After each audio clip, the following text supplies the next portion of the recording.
Урматтуу туугандар, урматтуу коноктор, биздин программабызды угабыздап келгениңиздер үчүн чоң рахмат.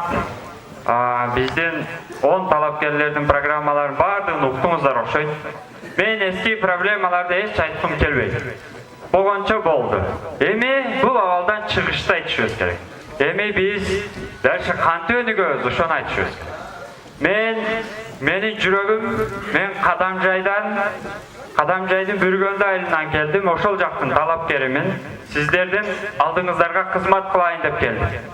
Менин жүрөгүм Баткен деп сокпойт. Кадамжай деп деле сокпойт. Менин жүрөгүм Кыргызстан деп согот. Кыргызстан деп согот. Укпаңыздар. Душман бизге кол салса, сен кадамжайлыксың, сен баткендиксиң дебейт. Туурабы?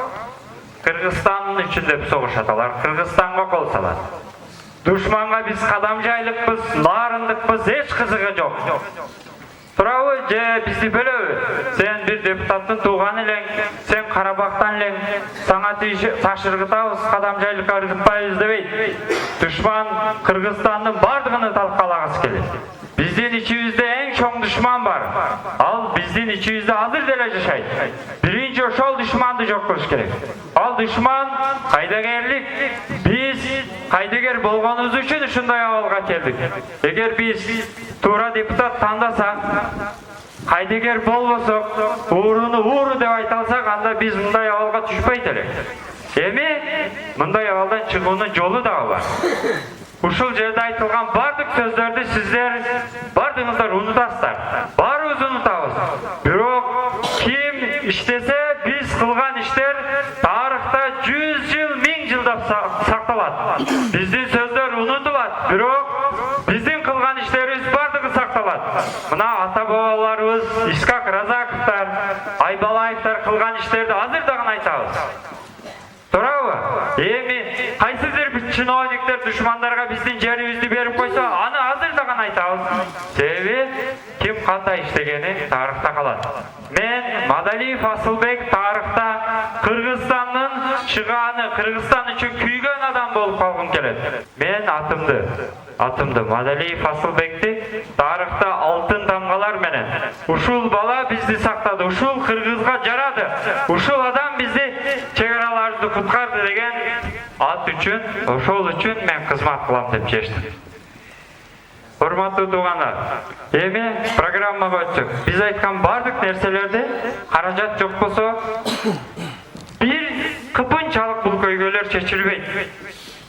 Эгер ушунча талапкердин ичинен кантип депутатты тандайбыз деп ойлонуп атсаңыздар, сиздерге бир мисал көрсөтүп кетейин.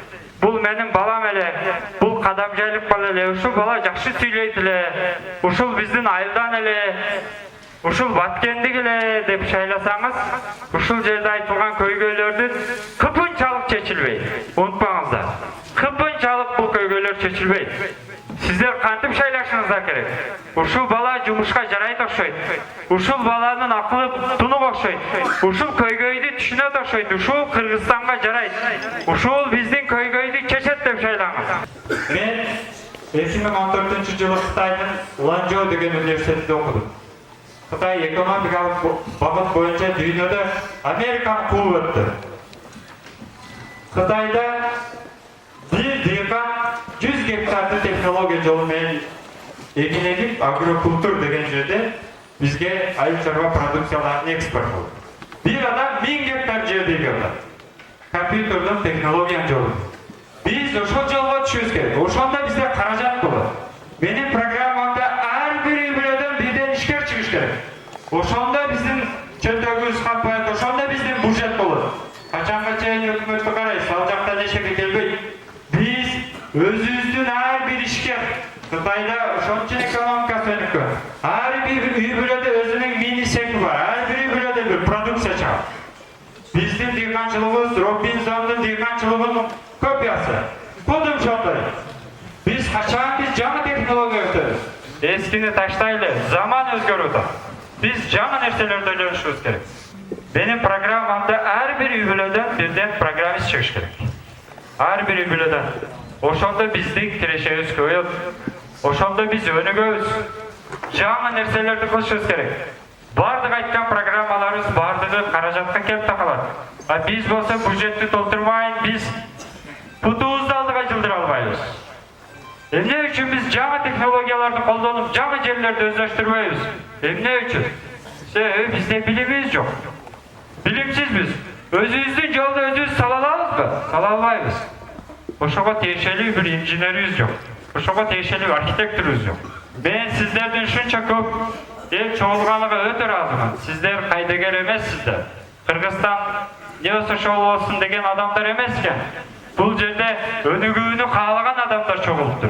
Biz uşul mehnetimiz menen uşul yerlerde yaşap biz dağını en жақсы жашауға татықты өлек. En жақсы жашауға біздің ақсақалдар, апалар татықты өлек. Biz özümüzdün resursты, özümüzdün суды өзümüz қолдана албағанымыз үшін ушундай bir кризиске қалдық. Бардық кең байлықтарды кимдер иштеп тат? Чет өлкөлүк компаниялар, орустар, кытайлар, түрктер иштеп тат. Ne üçün біздің балдар иштете албайт? Ne üçün biz özümüzdün жолду өзүбүз сала албайбыз? Bilimsiz biz. Bilimimiz tömön. Bizde kadrlar oşol kompaniyalarda иштете турган kadrlar жок. Ошон үчүн биринчи bilimge басым жасашыбыз керек.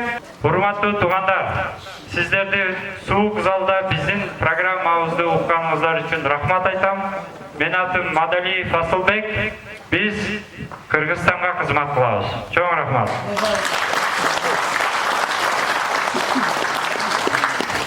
Рахмат Асылбек.